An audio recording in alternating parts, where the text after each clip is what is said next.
来继续来看这个大问题，卡到金华城的备案，洪秀华已经3个月，讲真有可能这礼拜就会来起诉。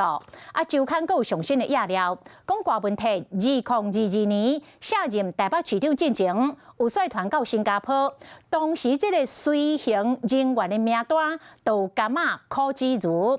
讲大问题，艺术家维京集团的主席沈庆京，就是伫新加坡来会面，两个人前后是密会12届。结果，这个周刊去互民众党甲警惕咯，讲这周刊是不是已经无物件会使写咯？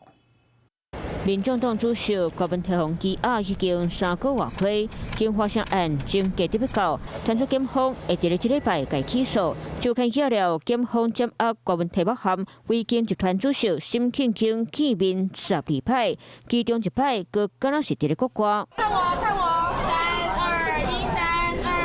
官行李箱出现伫咧桃园机场，这是2022年12月，郭文泰伫咧到任台北市长前，含市府团队前往新加坡2天1夜参访。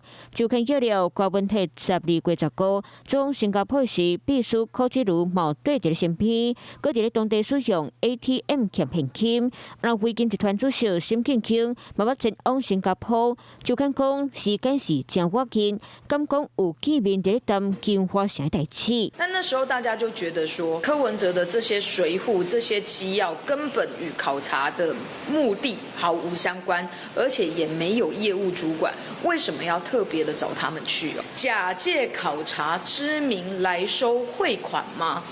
如果真的是这样子，我觉得柯文哲真的是胆大包天。镜周刊是不是写到真的没有东西可以写了？这个意思是说台北市政府当时大队人马突破了台湾还有新加坡的海关，夹带了大笔的现金。郭文泰、沈庆京2人敢真正有伫咧新加坡面会，北检回应侦查个案无评论，不过案件正继起诉得要告。一审判刑了后，郭文泰敢会当交保，或者是继续封口啊？外界仍等伫咧看。